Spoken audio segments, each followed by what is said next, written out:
एक बार की बात है। एक गांव में फजल दीन नाम का एक गरीब किसान रहता था। वह बहुत ही गरीब था और अपने छोटे से खेत में मेहनत करके अपना और अपनी बूढ़ी पत्नी का पेट पालता था। उसकी कोई औलाद नहीं थी, जिससे वह और उसकी पत्नी हमेशा दुखी रहते थे।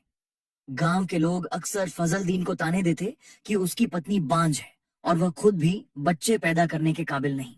लेकिन फजल दीन हमेशा उनकी बातों को नजरअंदाज करता और अल्लाह से दुआ करता कि उसे नेक औलाद दे, जो बुढ़ापे में उसका सहारा बने। एक दिन अल्लाह ने उसकी दुआ सुन ली और उसे चांद सी बेटी दी। सालों बाद बेटी की नेमत मिलने पर फजल दीन और उसकी पत्नी बहुत खुश हुए, लेकिन उन्हें नहीं पता था कि यह बेटी उनके लिए एक बड़ी परीक्षा बनने वाली है। फजल दीन अब अपनी बेटी का बहुत ख्याल रखता। वह बेटी भी अपने माता पिता से बहुत प्यार करती थी और धीरे धीरे बड़ी होने लगी।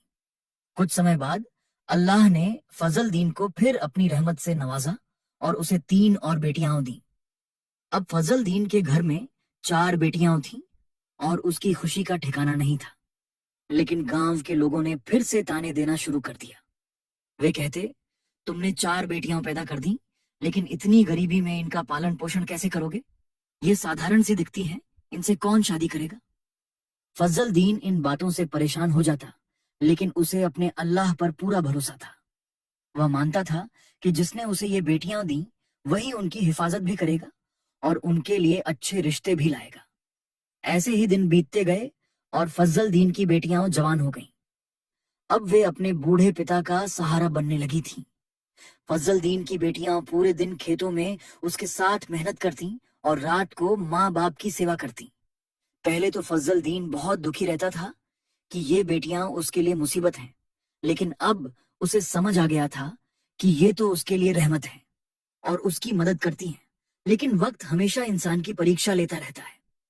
फजल दीन की बेटियां रोज जंगल से लकड़ियां इकट्ठा करने जाती थीं।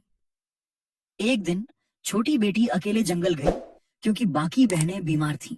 वहां उसने देखा कि झाड़ियों के पीछे एक शेर खड़ा है जो उसे घूर रहा है। वह डर गई, लेकिन शेर ने उसे उठा लिया और ले गया।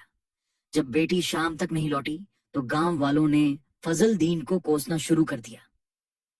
तुमने अपनी बेटी को अकेले जंगल भेज दिया, अब उसकी इज्जत गई। लेकिन फजल दीन ने उनकी बात नहीं सुनी और अकेले ही बेटी को ढूंढने निकल पड़ा। पूरा जंगल छान मारा, पर बेटी का कुछ पता नहीं चला। अगली सुबह फजल दीन और उसकी 3 बेटियां फिर से जंगल गए। वहां उन्होंने बेटी को बेहोश पड़ा पाया। उसे घर ले आए। जब उसने होश संभाला तो बताया कि शेर ने उसे उठा लिया था, लेकिन उसे याद नहीं कि आगे क्या हुआ। कुछ दिनों बाद दूसरी बेटी के साथ भी यही हुआ। शेर ने उसे भी उठा लिया, लेकिन वह भी सही सलामत वापस आ गई। गांव वाले डर गए।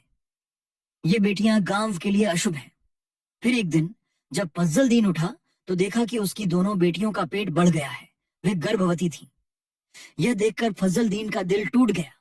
उसकी पत्नी बेहोश हो गई और बाकी बेटियां रोने लगीं। जब फजल दीन होश में आया तो वह अपनी बेटियों को डांटने और मारने लगा। ये कैसे हो सकता है? तुम दोनों को किसने छुआ? तुम इतनी पाक साफ रहती थीं, फिर ये हाल कैसे हुआ? तुमने मेरी इज्जत मिट्टी में मिला दी। अब मैं इस गांव में नहीं रह सकता, लेकिन जाने से पहले तुम दोनों को जिंदा नहीं छोड़ूंगा। उसकी पत्नी ने बेटियों को बचाते हुए कहा, नहीं, तुम मेरी बेटियों को हाथ नहीं लगाओगे। हमें पहले ये जानना चाहिए कि आखिर हुआ क्या है। क्या वाकई हमारी बेटियों ने कोई गुनाह किया है या फिर कोई रहस्य है? फजल दीन समझ गया कि अभी गांव वालों को पता चला तो वे सबको मार डालेंगे। इसीलिए उसने जल्दी से सामान बांधा और रात के अंधेरे में गांव छोड़ दिया।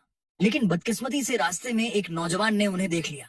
उसने फजल दीन की बेटियों का हाल देखकर गांव के सरदार को सारी बात बता दी। सरदार ने गुस्से में आदेश दिया, इस किसान और उसकी बेटियों को पकड़ कर लाओ। आज इन्हें सबके सामने सजा मिलेगी। सिपाहियों ने उन्हें पकड़ लिया और सुबह सरदार के सामने पेश किया। सरदार ने गरज कर कहा, तुम्हारी बेटियों ने गुनाह किया है। अगर सच बताओगे तो शायद सजा कम कर दूं। फजल दीन ने हाथ जोड़कर कहा, सरदार जी, मैं सच कहता हूं, मुझे खुद नहीं पता कि ये सब कैसे हुआ। मेरी बेटियां कहती हैं कि जंगल में एक शेर ने उन्हें उठाया था, लेकिन उन्हें याद नहीं कि आगे क्या हुआ। सरदार को यकीन नहीं हुआ। वह सोचने लगा, शेर और इंसान का क्या रिश्ता? जरूर कोई रहस्य है। उसने सिपाहियों को आदेश दिया, जाओ उस शेर को पकड़ कर लाओ, हमें सच पता चलना चाहिए। सिपाही जंगल की ओर दौड़ पड़े। सभी इस रहस्य को जानने के लिए बेचैन थे। आखिर फजल दीन की बेटियों के साथ क्या हुआ? क्या शेर कोई जादुई जानवर था या फिर कोई और रहस्य छुपा है? कहानी जारी रहेगी। जंगल में सिपाहियों को एक पुरानी झोंपड़ी दिखाई दी। एक सिपाही ने कहा, तुम यहीं रुको, मैं अंदर देखता हूं कि कौन है। जैसे ही वह झोंपड़ी के पास पहुंचा, उसने देखा कि एक विशाल शेर एक मूर्ति के सामने बैठा है और उस पर लाल रंग का पानी डाल रहा है। सिपाही डर कर वापस आ गया और सरदार को सारी बात बताई। गांव वाले डर गए और बोले, सरदार, ये कोई जादुई रहस्य है, हमें शेर को पकड़कर सच्चाई जाननी चाहिए। अगले दिन सरदार भिखारी का भेष बनाकर जंगल गया। झोंपड़ी के पास छिपकर उसने देखा शेर धीरे धीरे एक इंसान में बदल गया और वह कोई और नहीं, सरदार का अपना बेटा था। सरदार का दिल टूट गया।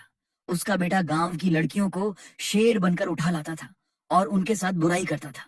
उसने बताया, पास के गांव का एक जोगी बाबा मुझे काला जादू सिखाता है, मैं उसे पैसे देकर शेर बन जाता हूं।